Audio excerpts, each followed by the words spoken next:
جو آپ نے فون ٹیپ کرنے کا آپ کی حکومت نے بلینکٹ اختیار دیا ہے، آپ کے خیال میں یہ ٹھیک ہے؟ دیکھیں، اجازت ہے بریف جواب دیں، پھر میں بریک لے لوں. اچھا، میں آپ سے گزارش کر دوں کہ کسی حال میں بھی کسی کی پرائیویسی ٹیپ کرنا مناسب نہیں ہے. پہلی بات تو یہ. لیکن دوسری بات آپ کو یہ کہتا ہوں کہ آپ کو یاد ہوگا بریگیڈیئر امتیاز ٹیپ کرنے پہ کیا ہوا تھا. پھر آپ کو دوسرا نام یاد ہوگا جنرل ظہیر الاسلام. کس دور میں؟ اس نے بے نظیر دور میں ٹیپ کی، اور جنرل ظہیر الاسلام نے کیا نواز شریف دور میں. پہلی بات تو یہ ہے کیا ہونی چاہیے. اور اگر یہ مطلب دیکھیں کتنی مشکل ہوتی ہے نا حکومت میاں صاحب، کہ جس جگہ پہ آپ کو اصولی پوزیشن لینی چاہیے وہاں بھی آپ سیاسی پوزیشن لیتے ہیں. کبھی کہتے ہیں میاں صاحب کے ساتھ کیا ہو. دیکھیں ملک کو آگے لے کر جانا نا، ورنہ یہاں پہ لوگ کہیں گے آپ نے تو ساسوں کے بھی فون ٹیپ کیے تھے، آپ نے تو لیکوں پہ لیکیں آئی جا رہی تھی آپ کے. آپ کیا بات کر رہے ہیں؟ لیکن بریک کے بعد مسئلہ یہ مجھے لگتا ہے کہ آپ کہہ رہے ہیں کہ یہ ٹھیک ہو رہا ہے جو ہو رہا ہے، ڈیفینڈ کر رہے ہیں اس کو. ایک سیکنڈ، پھر لیکوں پہ لیکیں اگر آ رہی تھیں تو اس کا ہوا کیا؟ آپ کو پھر جسٹس قیوم کا یاد ہے نا؟ بالکل یاد ہے. جسٹس قیوم کی آڈیو آئی تھی تو اس فیصلے کا کیا بنا تھا، مگر ساسو ماں کی آئی تو اس کا کچھ نہیں بنا. مگر ویڈیو آئی جج ارشد ملک کی تو ہمیں سزا تو اسی طرح رہی. پھر آپ یہ دیکھیں کہ ثاقب نثار کے بیٹے کی آڈیو آئی، ہمیں تو اس کا کوئی ریلیف نہیں ملا جبکہ حقیقت تھی. پھر آپ ان آڈیوز میں تھا کیا؟ میری بات سنیں، وہ آپس میں دو خواتین بات کر رہی ہیں یا کوئی اور؟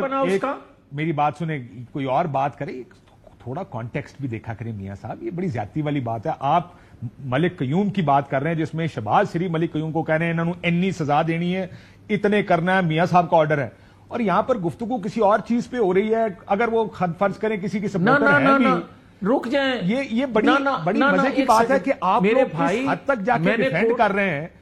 آپ کی آڈیوز آنی ہے صاحب، اس طرح نہیں مناسب. میں اس ٹائم ہی کہنا سی تاڑی آڈیوز آنی ہے، بعد میں رولا پے گا تسی کہو گے یہ کون سی جمہوریت ہے. ایک سیکنڈ رکیں یار. عباسی صاحب، آپ نے میرے پہ الزام لگایا ہے، مجھے اپنا جواب دینے دیں. جی. میں نے درست کوٹ کیا ہے جسٹس قیوم کو. میں نے کہا ہے کہ اس ٹیپ کو دکھایا گیا، سنایا گیا اور وہ فیصلہ بدلا.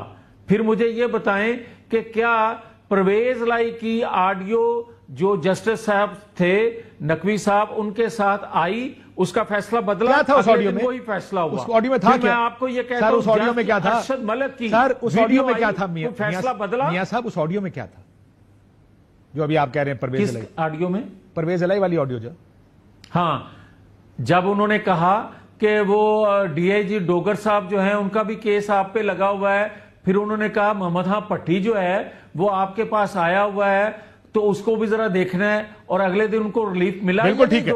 اور میں یہ ارشد ملک کی ویڈیو میں کیا تھا؟ ارشد ملک نے جو میاں صاحب کے ساتھ مدینہ میں حمزہ حسین نواز کے ساتھ ملاقاتیں کی، جانتے نا آپ؟ اچھا اور ایک ویڈیو میں یہ بھی ارشد ملک کو کہا گیا، سن لیں سر، سن تو لینا.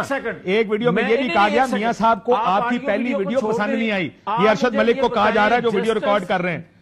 سو مسئلہ یہ ہم اصول کو چھوڑ کے ان کی نٹی گریٹی میں چلے جاتے ہیں کہ جناب اس کا کیا ہوا، اس کا کیا ہوا. اگر آپ کا اصول یہ ہے، تھا وہ مہتاب کی فلم، اگر پہلے اس کا سائن لے کر آؤ. ایک سیکنڈ یار، ایک سیکنڈ. اگر آپ کا اصول میرے بھائی یہ ہے کہ جسٹس قیوم کی آڈیو کو کسی اور تناظر میں لیتے ہیں اور جج ارشد ملک کی ویڈیو کو کسی اور تناظر میں لیتے ہیں تو دونوں کو چھوڑ دیتے ہیں. میں کہتا ہوں کہ جسٹس شوکت صدیقی، وہ تو اللہ ان کو صحت دے، زندہ ہے نا، وہ انہوں نے کیا کچھ کہا؟ کیا اس کو کسی نے بلایا؟ بالکل ٹھیک کہہ رہے ہیں سر. اب پرابلم اس کے اوپر بھی ایک جوڈیشل کمیشن بنائیں، اس کے اوپر بھی جوڈیشل کمیشن بنائیں نا. آپ بھول جاتے ہیں آپ کی حکومت ہے، میاں صاحب کا ایک آرڈر شہباز شریف کو یہ سب ہو جائے گا. پرابلم کیا ہے؟ شوکت صدیقی کی اور یار جتنے با اختیار ہوتے ہیں وہ باسی صاحب آپ کو پتہ ہی ہے یار، نہ کریں اس طرح. پھر آپ اس کے پیچھے چھپ جائیں گے. مسئلہ آپ تو ڈیمانڈ بھی نہیں کرتے یار. میں یہ کہہ رہا ہوں کہ شوکت صدیقی 6 اسلام آباد ہائی کورٹ کے جج، Peshawar high court, Lahore high court, ساروں کے اوپر ایک کمیشن بنائے نا ذرا. آپ جسٹس سر مجھے بریک لے لینے دیں سر، بریک لے لینے دیں، بریک کے بعد بات کرتے. میں صرف یہ کہہ رہا ہوں، یہ سوال آپ کے لیے ہے. شوکت صدیقی صاحب بالکل انویسٹیگیٹ ہونے چاہیے، بالکل میں آپ سے اتفاق کرتا ہوں، لیکن جب 6 جج خط لکھتے ہیں اسلام آباد ہائی کورٹ کہ ہمارے کمروں میں کیمرے، بیڈ رومز میں کیمرے لگائے، ان کو بھی کریں نا، سن لیں، ان کو بھی انویسٹیگیٹ کریں کہ ان کے کیے ہوئے فیصلے یہ کون سے کیسز پہ وہ یہ بات کر رہے ہیں. سن تو لیں، یہ ہونا چاہیے. سن تو لیں. مسئلہ یہ ہے کہ وہ کہتے ہیں ہمارے بیڈ رومز میں کیمرے لگے، ہمارے رشتہ داروں کو اٹھا کے کرنٹ لگائے گئے، اور آپ کا لا منسٹر کہتا ہے ان کے خلاف جوڈیشل مس کانڈکٹ کا کیس ہونا چاہیے. تو یہ معافی چاہتا ہوں، حکومت کے اندر آپ جہاں پہ آپ کو سوٹ کرتا ہے وہاں جوڈیشل کمیشن بنائیں، جدھر نہیں کرتا وہاں پہ مس کانڈکٹ ہو. ایک بریک پہ آ کے سر نیٹی گریٹی میں نہ جائیں، بڑی بڑی باتیں کرتے ہیں کہ اصل میں ہونا کیا چاہیے اس ملک میں، وہ واپس آ کے بات کرتے ہیں.